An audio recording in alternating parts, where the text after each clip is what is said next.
good morning, and welcome to Library Scented Life.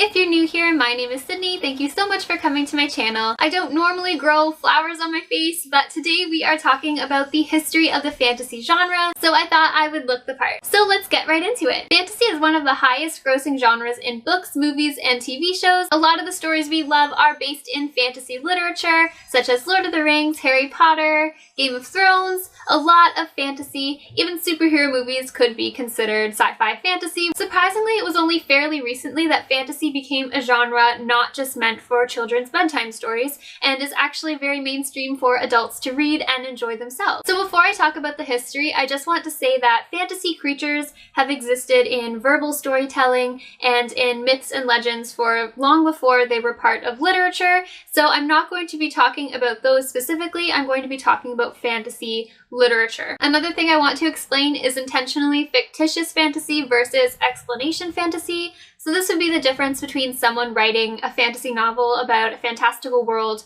where there's magic, which is just regular fictitious fantasy, and then there's also explanation fantasy, which is, if you think about Greek mythology or the Greek gods, that was to them an explanation of what was happening in their world, and to them it was very real and it was a way of explaining the world. To them it was not intentionally fictitious, but was their way of seeing everything. So Greek mythology, although now we can look at it fantastically, it is not considered fantasy literature because it wasn't written purposely for that. Okay, so we're going to start by talking about King Arthur. So in the 12th century, Geoffrey of Monmouth wrote the book History of the Kings of Britain, and this described the life of King Arthur in detail and included things about Excalibur, which is King Arthur's magical sword, and also talked about the wizard Merlin and the powers that he performed. So a lot of people would say that the King Arthur story published in the 12th century was a work of fantasy, but this was very much similar to explanation fantasy because actually Geoffrey of Monmouth translated Celtic scripture that he found,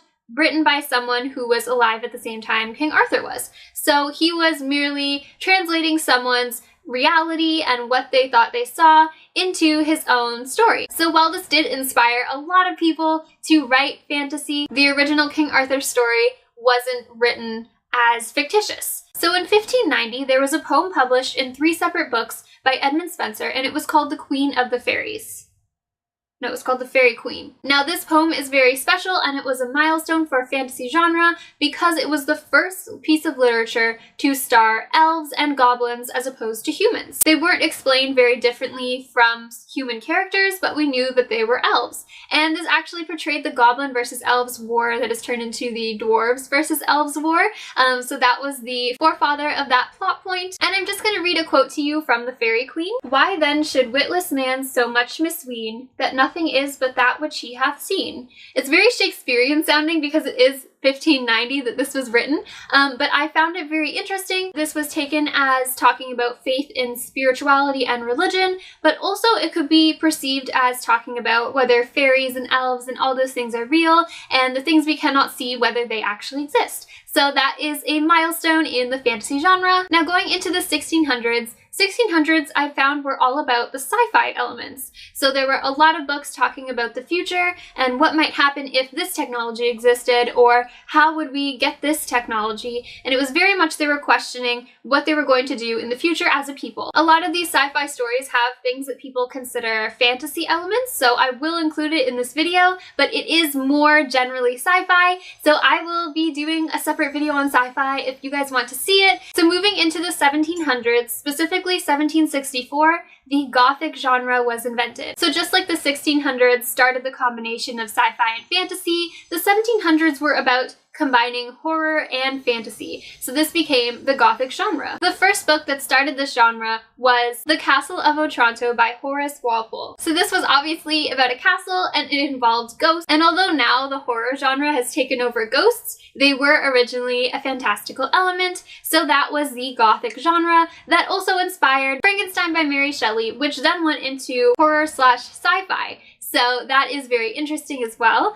So the genres all came from this meshed up genre and then separated into specifics that fans tend to like. So in the 1800s, people started romanticizing the Middle Ages, and this was called medievalism. So this is kind of another combined genre, so that it was like historical fantasy that people were writing. They were imagining what the world might have been like, so in a combination of reading history books and just thinking about it themselves. So that was the fantastical element. They did usually involve some kind of magical being, and the information about the history wasn't as accessible, so people had to make it up for themselves. The 1800s also brought the Industrial Revolution, so this came with high-powered steam engines that could take people from place to place on long journeys. So this brought up the fact that people wanted to do something on the train, and very often their reading was dry and dull for a 12-hour train ride or something like that. So very often people would get into fiction. So this brought on a spark of fiction for adults, and that became a popular genre. In 1837, the very first English fairy tale was published. Before this, they were very much German and Irish, but this one was in English. And that was called Phantasmion by Sarah Coleridge. I think now would be a good time to mention that the word fantasy actually didn't come into play until after Tolkien wrote Lord of the Rings. Before that, they were called fairy stories or fairy tales, and they were very much considered children's bedtime stories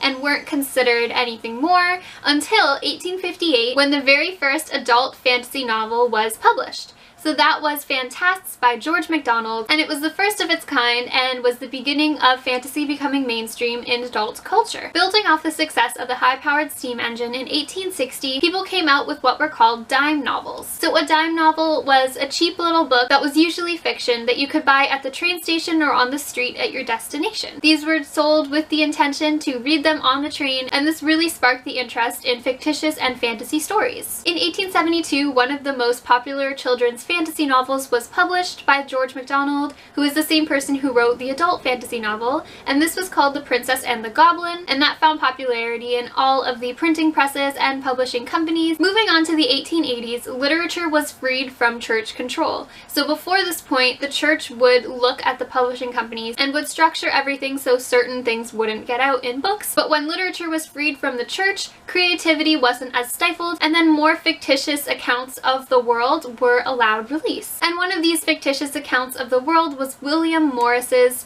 The Wood Beyond the World. So this was released in 1894 and is in this video because it was a huge milestone. So before William Morris's The Wood Beyond the World, fantasy stories would usually start with in a far-off place, a long time ago, or they would start with in a dreamland. William Morris didn't start his book like this because he created an entire world. He was the first person to build a fantastical world and get it published and go big. So this world had its own laws and had morals similar to ours, but not exactly the same. And this was explained in the book, as it so often is in fantasy novels these days, and therefore is a giant milestone for creating fantastical worlds. In 1896, this became more of a trend when Pulp Fiction magazines became popular. So Pulp Fiction magazines were magazines full of short stories, mostly to do with fantasy, sci-fi, and horror, and they were called Pulp Fiction because they were printed on pulp recycled paper as opposed to the regular glossy magazine pages. So these were very cheap and very accessible, and a lot of people were reading them. A lot of popular stories actually came from Pulp Fiction, such as Conan the Barbarian by Robert E. Howard, which was released in 1932 in a Pulp Fiction magazine and later got its own novelizations, movies, and TV shows. And moving into the 20th century, we got a wider audience for the fantasy genre. In the 1930s, a group of friends at the University of Oxford created a literary group called the Inklings. Now, the Inklings talked about works of fiction and particularly encouraged fantasy and sci-fi writing and reading. From this group, many fantasy and sci-fi authors arose, including C.S. Lewis, who wrote the Chronicles of Narnia, as well as J.R.R. Tolkien, who we all know wrote The Hobbit, The Lord of the Rings. So talking about Tolkien, The Hobbit was released in 1937 in England, and the Lord of the Rings series started being released in the 1950s. So The Lord of the Rings went to America in the 1960s and was a big hit. It sold 3 million copies, and that prompted publishers to look at their previous published work, and in their published works they found obscure and not well sold books that had similarities with The Lord of the Rings, and they re-released them, and a lot of those books became hits as well. So that kicked off the fantasy genre with many books that were just out at the same time no one had ever heard of. The next hit as big as Tolkien's Lord of the Rings that came out afterwards was The Sword of Shannara from 1977, and that was by Terry Brooks. So in that same year when The Sword of Shannara was released, 1977, Dungeons and Dragons came out. If you don't know what Dungeons and Dragons is, it's a role-playing game that is done with dice and storyline and fantastical elements. It's kind of hard to explain, but in short, it encouraged players to invent and creatively solve problems with fantastical elements. So a lot of people who played this game became fantasy and sci-fi writers later on, and also, even if they weren't publishing it, they still became fantasy writers, as the person running the group usually creates the stories themselves, and this inspired a whole generation of people to start writing fantasy. And now we get into the more familiar timeline. In the 1990s, A Song of Ice and Fire series started being released, or as most people know it, the Game of Thrones series by George R.R. Martin, and that has grown in popularity since the show even more. And of course the next big thing was Harry Potter in 1997, Harry Potter and the Philosopher's Stone specifically, and J.K. Rowling sparked fantasy in middle grade, and that is now a very popular genre.